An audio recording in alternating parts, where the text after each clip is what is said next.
Le groupe Samsé et l'entrepôt du bricolage vous présentent Esprit Montagne.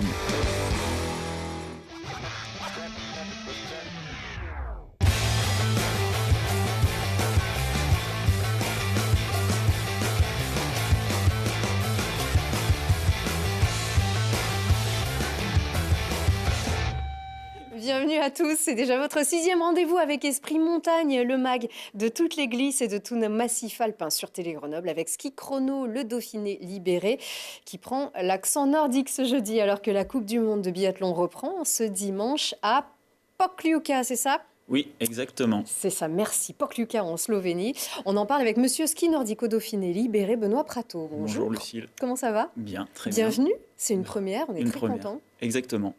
Ça va bien se passer. Et donc, il nous fallait un spécialiste du ski nordique pour pouvoir rentrer dans cette saison, les enjeux, le contexte. Et c'est un ancien biathlète, Loïs Habert, qui est avec nous. Bonjour.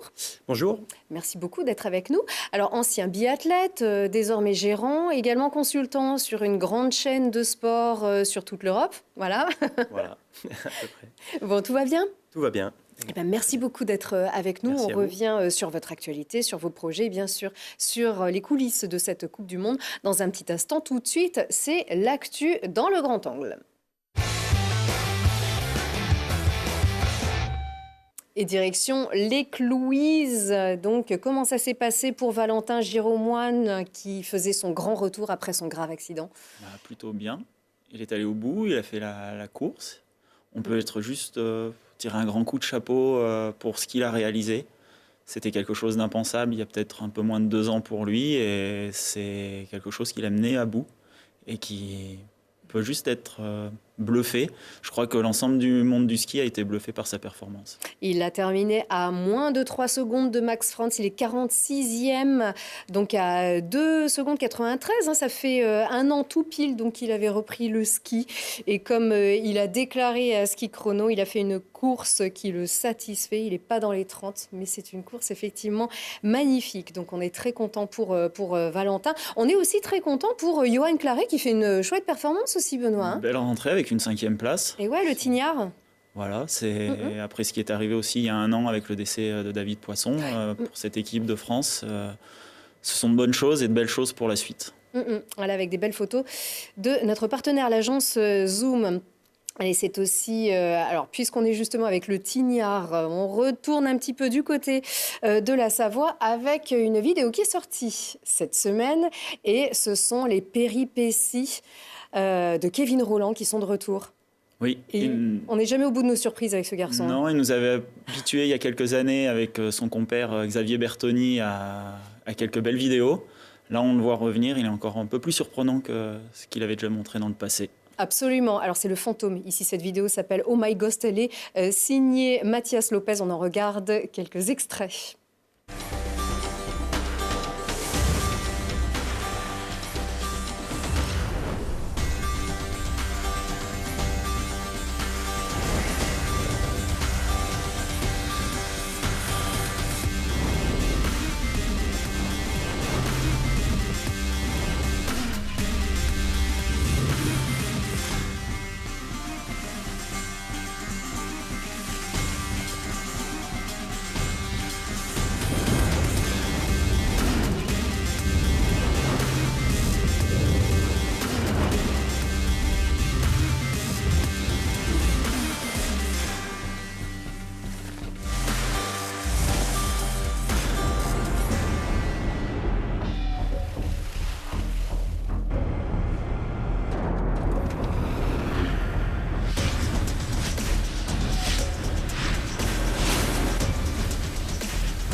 Et oui, on est surpris hein, quand on voit cette vidéo. C'est un truc de dingo, non?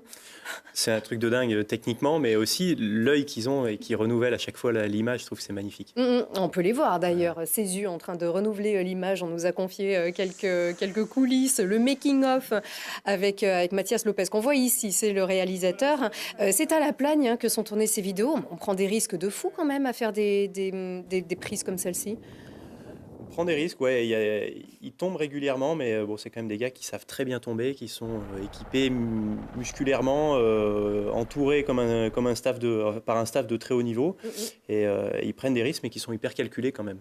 Oui, effectivement, c'est ce qu'on voit. Vous pouvez la trouver sur le web. Elle s'appelle Oh My Ghost, cette super vidéo. Un clin d'œil pour fermer notre grand angle et ces images qui nous viennent de l'espace vertical à Saint-Martin-d'Air, où la 27e BIM a réalisé son challenge annuel. C'est la première étape du trophée Gentiane qui comprend escalade, challenge à ski et trail.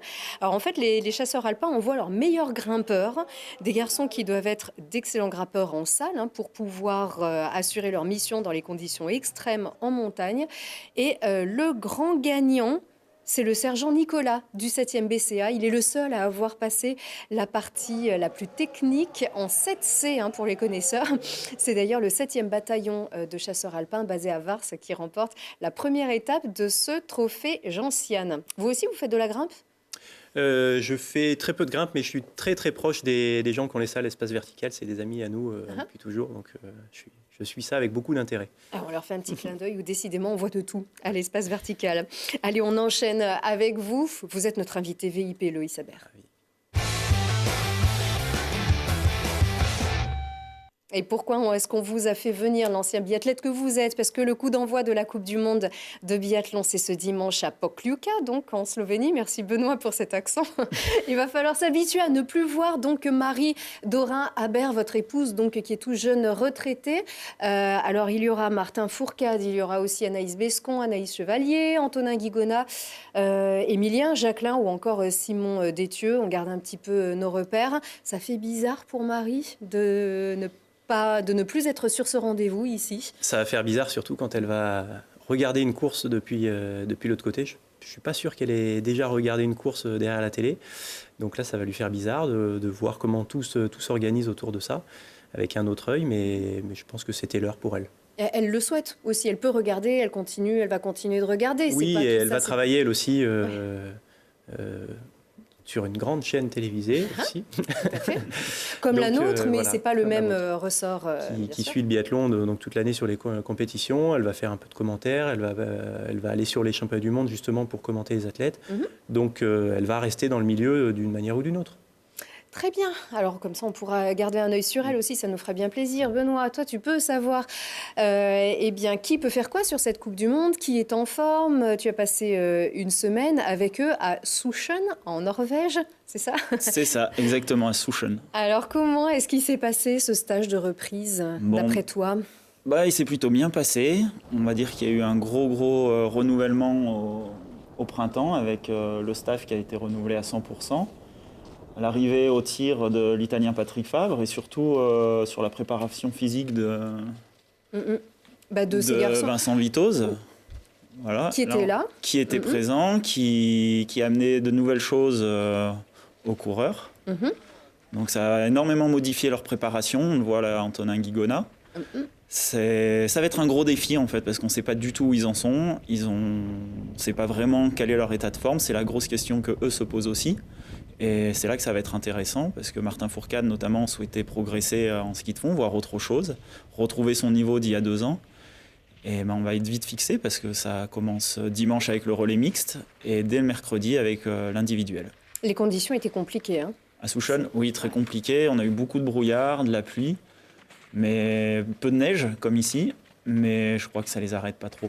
Ouais, c'est vrai que il avait l'air quand même sur de faire les images derrière, c'est Vincent Vitoz qui est avec Fabien Claude. C'est plutôt sportif, hein? Oui, plutôt là-bas, c'était plutôt sportif, exactement. Ouais. Bon, le tir, tout est là. Ils sont prêts, en fait, d'après toi, Benoît? Oui, je pense qu'il y a une grosse envie. On a senti que l'arrivée d'un nouveau staff avait vraiment relancé l'équipe. Il y a une grosse ambiance. qui est différente du passé, qui est très très bonne. Et on sent qu'il y a quelque chose qui est en train de se passer. Et comment on se remet en fait? Comment est-ce qu'on se remotive? Donc avec un nouveau staff effectivement, mais c'est toujours compliqué une saison post-olympique. Je pense que Loïs pourra bien compléter, mais de nouveaux défis, de nouveaux challenges. Pour certains, ça va être de confirmer. Pour d'autres, ça va être, comme Martin, de continuer à gagner, de continuer à aller chercher des titres, des victoires. Et notamment, l'arrivée de Vincent Vitoz, je pense qu'à ce niveau-là, est très importante. Ouais, c'est sûr qu'ils ont eu du changement, hein, tant sur la partie physique, où le volume d'heures est plus conséquent, peut-être un peu moins de place à la récupération, des séances de musculaire assez différentes, mais aussi côté tir. Ils avaient un pur technicien avant, quelqu'un qui allait vraiment dans le détail. Maintenant, ils ont un coach qui, à mon avis, est moins technique, mais beaucoup plus basé sur l'instinct, des tirs très rapides. Donc voilà, on a vu Antonin Guigona tirer très vite cet hiver. Je pense que c'est typiquement dans cette voie-là que va vouloir les emmener Patrick Fabre. Donc à chacun, après, d'en récupérer un petit peu ce qu'il veut et de faire sa synthèse. Mais sur le staff, ouais, surtout chez les garçons, à mon avis, il y a eu du changement. On sait que l'objectif olympique est toujours primordial. Est-ce qu'on s'entraîne, on planifie tout sur 4 ans, vraiment, par étapes, dans la durée, ou est-ce que c'est un petit peu au fil des Coupes du Monde? C'est au fil des Coupes du Monde, en fait, tout simplement. Il y en a un qui peut peut-être regarder sur 4 ans, c'est Martin, parce qu'il est sûr d'y aller, et qu'il a déjà des médailles au compteur, donc il peut s'appuyer là-dessus. Tous les autres, ils jouent une sélection tous les ans. Hein. Là, il y a 6 garçons en équipe de France, 6 garçons qui vont très vite. Sur les JO, il n'y en a que 4 qui courent. C'est un peu la même chose au championnat du monde. Donc, il faut être performant dès le début, dès les courses de ski roue, pour pouvoir accéder au circuit Coupe du Monde, pour ensuite pouvoir faire sa place. Pourquoi pas intégrer un top 10, un top 15 régulièrement pour gagner sa place et plus être discutable. Et toujours être dans le coup, en fait. Exactement. L'arrivée de Vincent aussi va changer beaucoup de choses à ce niveau-là, c'est-à-dire que Vincent Vitoz vient du ski de fond, où les championnats du monde ont lieu tous les 2 ans, ce qui n'est pas le cas en biathlon, où les championnats du monde ont lieu tous les ans. Et dès qu'il est arrivé, Vincent a dit « on fait des championnats du monde un objectif précis de la saison ». Et il a construit aussi tout l'hiver autour de cet objectif. Et Martin Fourcade, on en parlait, on l'avait rencontré... très proche d'ailleurs de chez vous, à Corançon, pour un stage de fin d'été, on va dire. Et il nous avait précisé que c'était presque un nouveau rôle pour lui qu'il souhaitait endosser et vraiment montrer la voie aux plus jeunes, en tout cas se préoccuper davantage des plus jeunes. Lui qui admet avoir été un petit peu... avoir un petit peu couru pour lui, là, est-ce que c'est un peu un nouveau challenge pour lui aussi, de montrer la voie et d'être un petit peu plus presque un capitaine, en fait?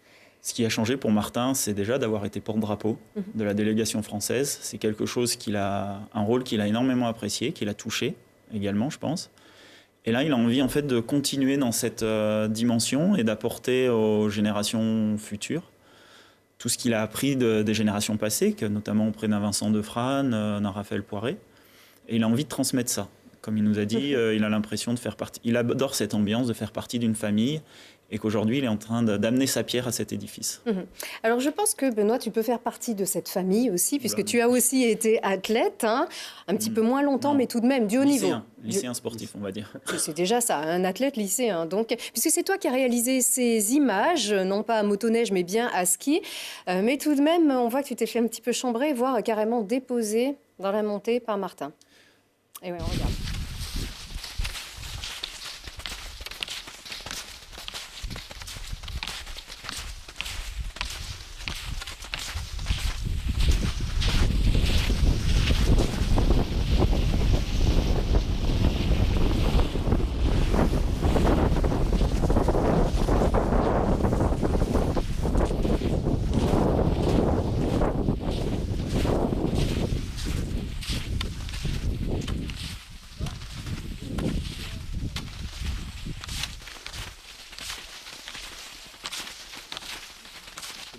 Ça reste des sportifs sérieux, mais ça reste aussi des grands-enfants. On est en train de commenter en même temps qu'on regarde ces images. Du coup, ce sont des grands-enfants. Pourquoi? C'est fait exprès, là, en fait? Non, mais ils aiment bien taquiner. C'est leur jeu, ils aiment bien se taquiner entre eux, notamment sur les réseaux sociaux. Martin, là-dessus, est un grand enfant. Je crois qu'avec Antonin Guigona, il a trouvé un alter ego, et Emilien Jacquelin aussi, qui sont peut-être encore plus grands enfants que lui. Des sparring partners de réseaux sociaux. Exactement. Et sur les skis, quand c'est comme ça, alors là, ils prennent un régal à... Là, on voit tout de suite que c'est à la relance, hein, donc c'est les skis, à mon avis. C'est les skis. Je pense que Benoît a des moins bons skis. Merci. En plus, avec la caméra, il ne peut pas se servir des bâtons. Donc, je pense que Benoît a largement le niveau de Martin sur ce C'est passage-là. ça l'œil Ouais. d'un expert. Aucun souci. Voilà pourquoi on vous a fait venir, Aucun Louis. souci. T'es là la réponse. Le fartage peut-être. Le fartage. Et ouais, Ouais. c'est pour ça. En tout cas, bravo. Tu n'as pas de bâton en fait hein, quand tu. À ce moment-là, quand non, tu j'ai fais juste un petit stabilisateur pour tenir la caméra et je les suis. Mais en tout cas, bravo et merci pour ces images. Du coup, on comprend les enjeux pour cette saison qui commence ce dimanche à Pau, hein, voilà. À Pokljuka, avec le Pokljuka. relais mixte, Ouais. dont la France est championne olympique en titre, où Et oui. Marie Dorin, dont Marie Dorin faisait partie. Ouais. Et grosse nouveauté, c'est que c'est quand même en altitude. C'est la première année depuis. Enfin, je sais pas. J'ai jamais connu un démarrage de Coupe du Monde qui se passe pas en Scandinavie, qui est à 1000 mètres d'altitude. Donc, qui serait plus à l'avantage des Français, je pense. Ah, C'est allez. pour ça qu'actuellement, les Français sont à Obertiliac en Autriche pour préparer cette première étape. Ils ont changé leur plan par rapport aux années passées où ils finissaient toujours en Norvège leur préparation. En tout cas, pour vous, la compétition, c'est derrière vous. Vous allez bien sûr suivre et déjà aux commentaires de ces chaînes cette nouvelle saison. Mais la vie est aussi ailleurs. Elle est ici dans nos massifs du Vercors. On va voir tout de suite, c'est le max et notre focus de la semaine. Puisqu'on rappelle que vous êtes Loïs Aber, ancien athlète, actuel consultant, mais également gérant. Et gérant d'un établissement hôtelier qui vient d'ouvrir ses portes. Regardez ce reportage de Mathias Arez. La reconversion après une carrière sportive, qui plus est brillante, n'est jamais chose simple. Loïs Aber et Marie Dorin ont fait le choix de rester au contact du sport, de leur sport. Accompagné par leur ami le fondeur Robin Duvillard, le couple de biathlètes a décidé d'ouvrir un complexe d'hôtellerie tourné vers la performance sportive et la nature. The Camp, c'est son nom, est situé à Corançon au pied des greens de golf, mais surtout à seulement quelques mètres des pistes de ski nordique, du pas de tir de biathlon et des divers chemins où courir et faire du vélo. Les ambitions, elles sont pas très compliquées. Hein. C'est juste que personne ne reparte d'ici déçu. Donc voilà, à nous de mettre la prestation et tout en respectant nos valeurs, tout simplement. Donc ils sont autour du sport, du partage, de l'environnement et du respect de la nature. Voilà, de pouvoir en profiter le plus longtemps possible. Leurs premiers clients, les porteurs de projets, les connaissent très bien. L'équipe de France de biathlon a profité d'une partie des 48 couchages haut de gamme de l'infrastructure, de la salle de sport, mais aussi du bain froid, le tout pour favoriser la récupération. Ça fait plaisir de pouvoir accueillir les anciens collègues, comme si de rien n'était, sauf que cette fois-ci, on sert des cafés et on leur fait les chambres. Mais c'était un beau défi et c'est chouette. Et puis, ils sont contents pour l'instant. Enfin, on n'a que des bons retours. Alors peut-être que c'est qu'à nous, mais pour l'instant, on a de très bons retours, donc ça fait plaisir. Et puis, on espère que c'est le début d'une autre aventure. Cette deuxième vie, les anciens sportifs la partageront avec des futurs clients avides de sport, mais aussi des simples amateurs de nature. Pour une nuit en chambre double, comptez minimum 85 €. Voilà pour la nouvelle vie de Loïs Aber et Marie. Comment ça se passe depuis l'ouverture ? On a bien la tête sous l'eau. Parce qu'on apprend plusieurs métiers en même temps, que la fin de chantier, forcément, d'un bâtiment comme ça, c'est assez complexe.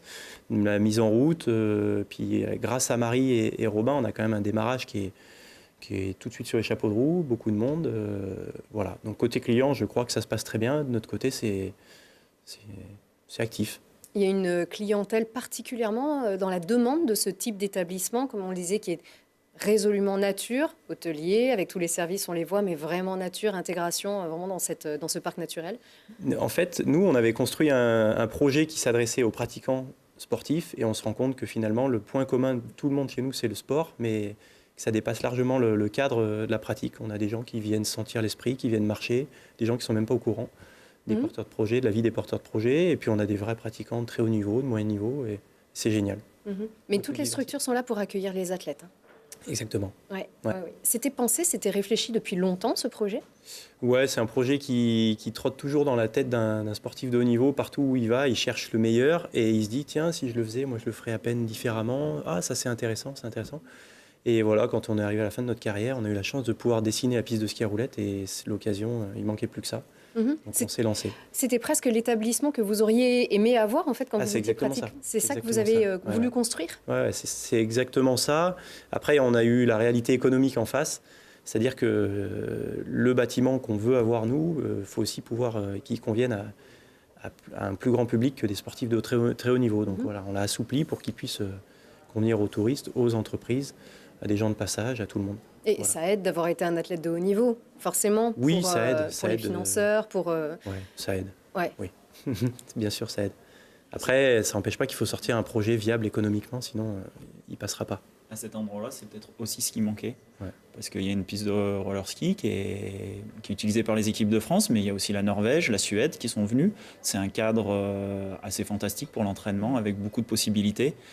Et c'est vrai que c'était vraiment l'élément qui manquait pour que ça prenne une dimension supérieure. Dans toutes les saisons, en plus, finalement. Il y a une offre pour chaque saison. Oui, il y a une offre pour chaque saison. C'est le but. Nous, on est monté sur le Vercors. On ne vient pas de là-haut, mais on est monté là-haut. On se rend compte qu'il y a de l'activité, des choses à faire tous les mois de l'année. Et c'est ce qu'on aimerait partager avec les gens.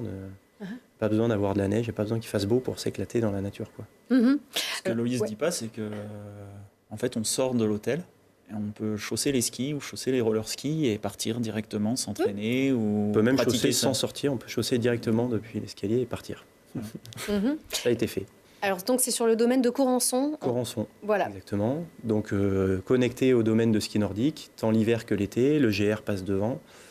Tout est fait pour faire du sport ou pour profiter en tout cas de l'environnement. Et se faire servir des cafés par Marie. Quand elle est là. Exactement. Et d'ailleurs, comment se passe aussi cette première saison sans ski et sans biathlon? Vous pourrez l'apprendre en regardant notre site internet dans notre rubrique des replays. Ce sera le bonus d'Esprit Montagne, ce bonus que vous pourrez aussi retrouver vendredi sur notre antenne, comme chaque semaine à 19h15 et 22h15. Merci beaucoup, messieurs, de nous en avoir dit beaucoup plus sur cette saison qui se profile. À très bientôt. Avec plaisir. À bientôt.